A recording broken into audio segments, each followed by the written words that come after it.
I can assure you he is truly a very sick boy. I think you mean sick girl. How's it going? Not bad. How are you doing? Kind of been a day, but I'm good. It's so nice of you to do this. Thank you so much. Yeah, of course. Tell us a little bit about yourself. I was a skydiving instructor from 2010 to 2021. Did you want to get into skydiving? My mom actually made me try it. Okay. I was like terrified of heights my whole life. Yeah. And then we had a drop zone move in right next to where we lived. And she's like, you know what? I think it'd be good for you. I think you should try it. Because I was like, okay. And the rest is history. I fell in love with it. And Yeah. it's like the first scary thing that I'd ever done and like made it my bitch. Okay. And had like 7,000 jumps under my belt. Wow. Never even broke a toe. It was such an empowering and freeing thing for me that I just fell in love with it. So like traveled the world skydiving and Wow. like I was one of less than 100 women in the entire US with the ratings that I had. And I broke my neck in 2021, right after moving to Utah. I moved here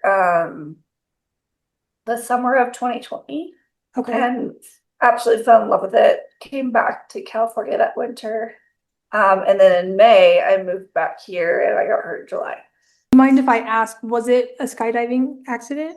I had a perfectly working parachute, just crashed coming into land, hit some funky air. And that was it. Literally sank maybe 2 feet as I was coming into land, but I fly a really fast, high performance parachute.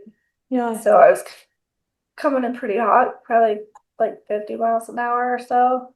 Yeah. And like sank a couple feet and caught my feet and flipped and just got tumbled across the ground for like 100, 200 feet. Wow. And I had cameras mounted on my helmet. I was filming someone else's jump.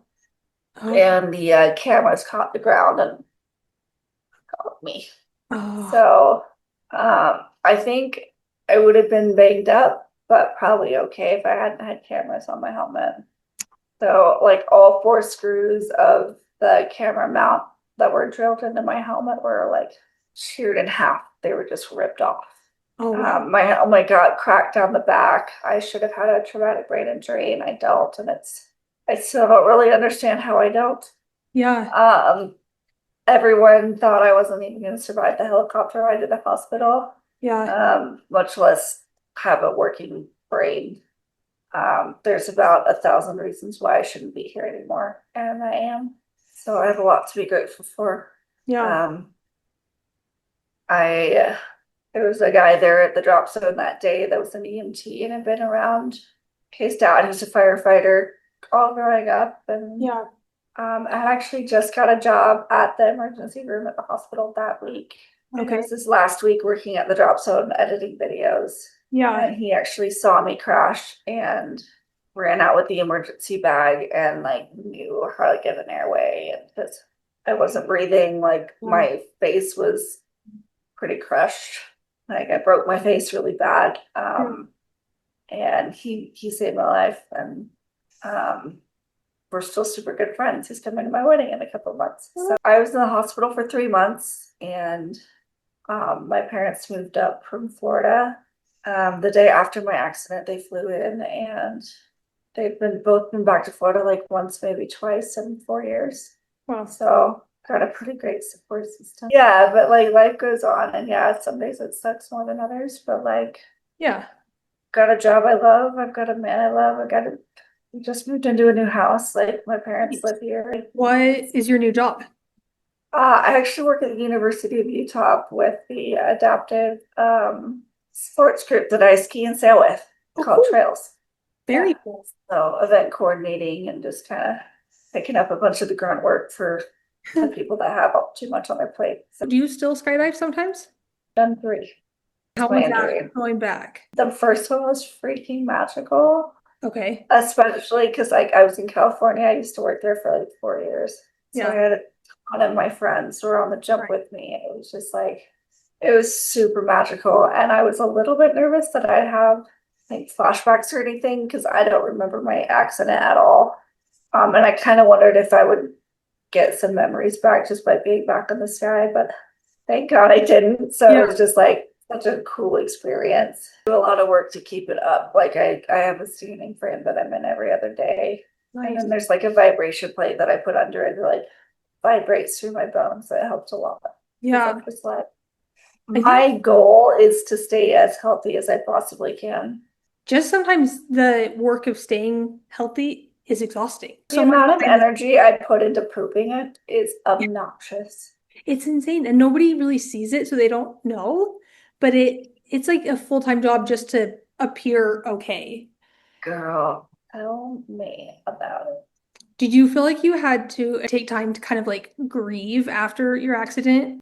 Oh yeah, and it's still stuff comes up like today. Yeah. I was talking to my brother and he's getting married next month in California, and I just had to tell him like I cannot make the drive there. Yeah. Like I was just driving home from a doctor's appointment last week and almost like went into heat stroke because in the back of my van there's a one AC vent. Yeah. And like I don't sweat with a Yeah. spinal cord injury. You don't sweat, you don't shiver. There's like no body temperature regulation, and it is awful. Yeah. And that's a long drive, and my parents are in their 70s, and like it's a 4 day drive, like two Yeah. there, two back. And like I can't. Yeah. And and then I was like, I might be able to fly. I've never flown with since my injury. So like Yeah. I'm nervous, and then trying to find a vehicle there that will fit my wheelchair and all this stuff. I'm just like, it's a lot of logistics, and I don't know if I'll be able to make it. Yeah. And like I've always been the person that I flew home for Christmas, and like I enjoy being the one that like meets you halfway or I go all the way. Like Yeah. so I feel like a crappy sister because I am so limited. So like I was grieving that today. Yeah. That's such an issue. Yeah. It's so frustrating because I've always traveled a lot, Yeah. and to be so limited with my ability to just up and go somewhere, like it's impossible. Yeah. It took me a long time to be okay to not be okay with it. It's a big step. Pushing through and putting on your big girl pants and like doing stuff anyway. Yeah. It's such a part of our culture. And like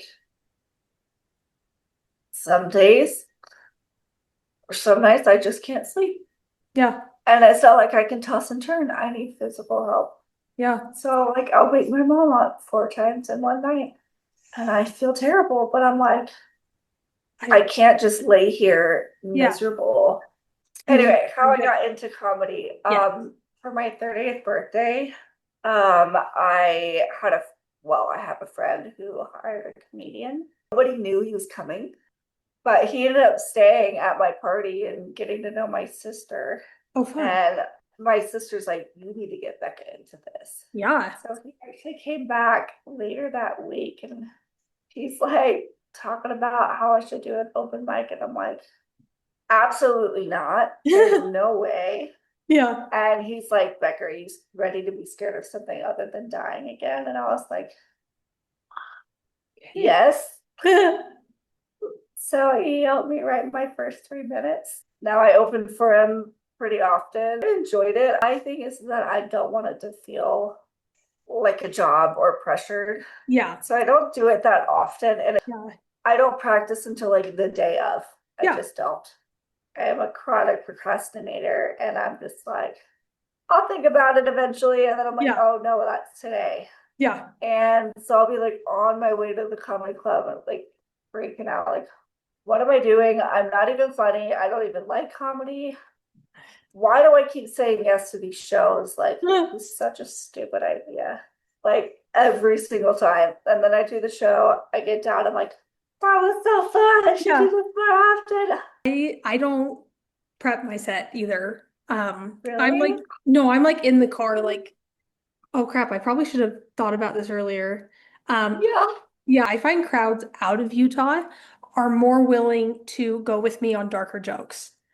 I find it Oh, I believe that. here to like I feel like people are like, oh, I feel bad. And I'm like, but I'm up here joking about it, you know? Yeah, right. Imagine being in a wheelchair. Yeah. I Yeah, can't, like, it's like it's you so wouldn't be up funny. there if you weren't open to talking Able to about it. laugh about it. Yeah, Yeah. exactly. Yeah. I actually kind of enjoy that. I enjoy leaning into that. Yeah. Like, I think my last show that I did was hands down my favorite show ever. Really. Yeah, it was the first time I'd even dabbled a tiny bit with crowd work. Yeah. And like this guy in the front row. So normally, like, I get up there and I tell him why I'm in a chair and all this stuff. And this time I was like, I'm not gonna tell him. I'm gonna be like, to start everything off, just do you guys want to know why I'm in this chair? And everyone's like, yeah. And I'm like, yeah, but you do freaking weirdos. And then I just moved on.